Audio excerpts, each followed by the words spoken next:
November 11th on CNBC, first in business worldwide.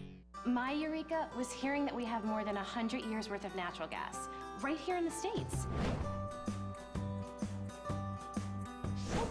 Careful, that's hot. America's new natural gas, cleaner, smarter energy. Silver moons and paper dreams, faded maps and shiny things.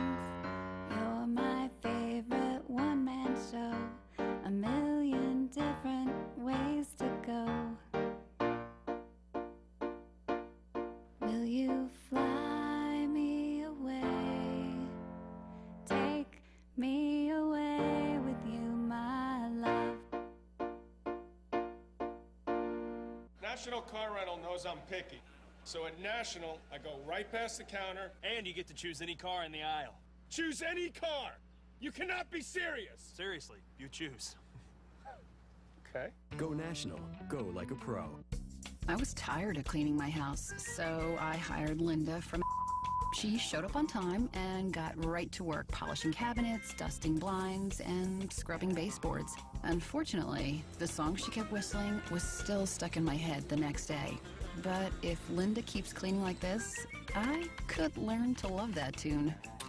Save money and time by hiring the right local companies first. To see reviews from consumers near you, visit angieslist.com. When my daughter was born, we brought her home in our new Toyota Camry. 16 years later, she learned to drive in that very same car. I've learned to trust Toyotas. That's why they're the only cars I'll ever buy. Get something you can trust, like the Toyota Camry. Right now, you can lease a 2010 Camry LE for just $189 a month. To learn more, visit Toyota.com. Summer's over, but the hunting season is just heating up. It's time for Outdoor Channel's Gear Up and Go. This month, you could win an ATV courtesy of Peak Antifreeze, a Silverton Casino Lodge getaway, an LA excursion courtesy of Celestron, or one of over 100 other prizes, including the latest in Rocky gear. Visit us at OutdoorChannel.com now for a chance to win with Gear Up and Go, presented by Peak Antifreeze. Watch Outdoor Channel in stunning high definition on Time Warner Cable, Channel 480. In 1977, Ben Cohen and Jerry Greenfield were living in upstate New York. They wanted to go into business together, but didn't know what kind of business. Ben and I were always good eaters, and we thought we might do something with food. And so those two things we thought about were homemade ice cream and bagels. When they found out bagel-making equipment would cost $40,000, the decision was easy. Ice cream it would be. They decided their target market would be college students. They explored several college towns across the country with a warm climate, but couldn't find one that didn't already have an ice cream parlor. We had to discard the idea of warm because we thought we would be much better off in a place with no competition since we had no idea what we were doing. Then Ben thought of Burlington, Vermont. It was a college town with plenty of students, and better yet, it had no ice cream parlor. Now, Ben and Jerry had to learn how to make ice cream. We took a $5 correspondence course from Penn State University. Since we were really broke at the time, we split one course between us, so it was $250 a piece. It was a good deal. They were all open book tests. We got 100 on everything. In late 1977, the two fledgling businessmen moved to Burlington. Ben and Jerry combined their meager savings with a loan from Ben's father to start up their business. But they had no idea how to go about it. We learned about business from these little pamphlets that you can get from the Small Business Administration that cost 25 cents each. I don't know how much we spent at a quarter a piece. It must have been a couple of bucks. Then they began hunting for the perfect location for their shop. The place we fell in love with was this abandoned gas station that was one block off the main street in town. The building had good space and large windows, but it was in desperate need of repair. Ben and Jerry had a hard time getting a business loan until a local banker showed some faith in them. Our local banker said, or the bank would lend us $4,000 to go with our $8,000.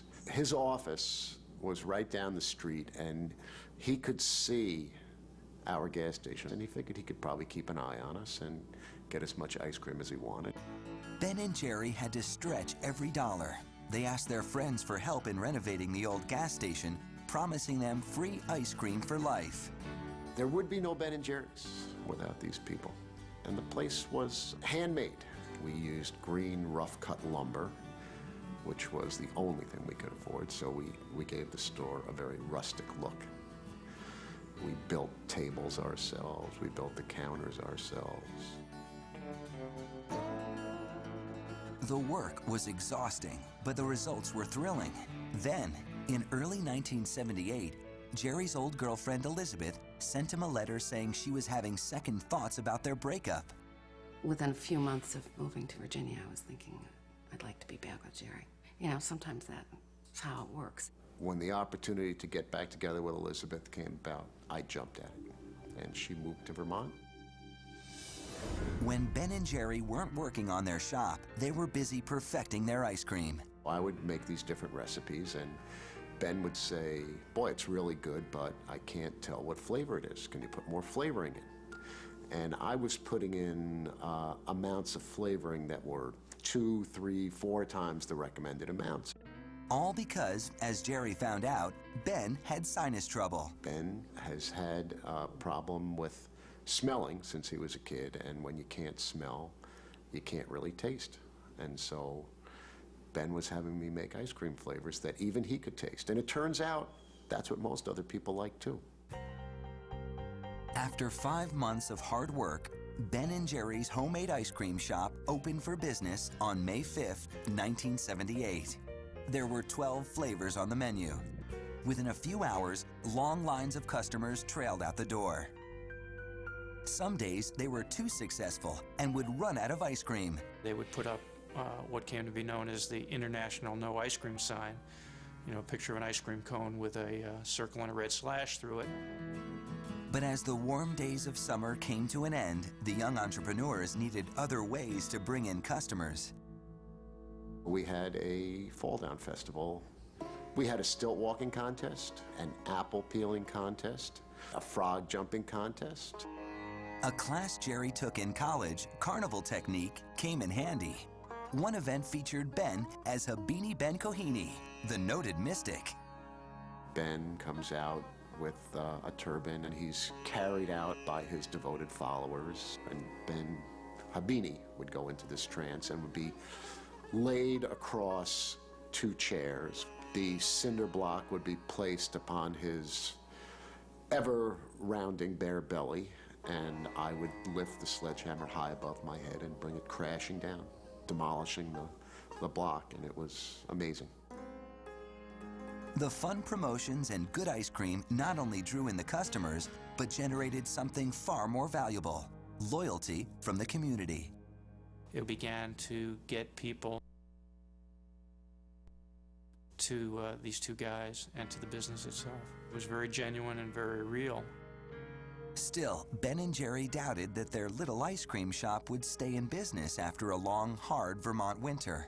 We said to each other that if we were still in business after a year, we would celebrate by giving out free ice cream to everybody, because we knew that we would only remain in business through the support of people in the local community.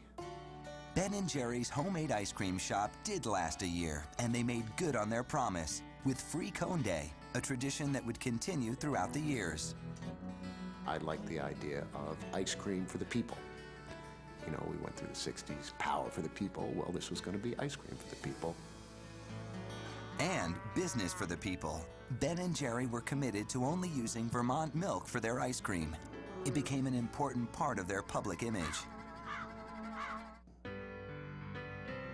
They were selling lots of ice cream and becoming a part of the community, but their business wasn't profitable. They were just breaking even.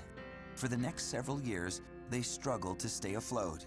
Then, Ben and Jerry came up with a new marketing strategy.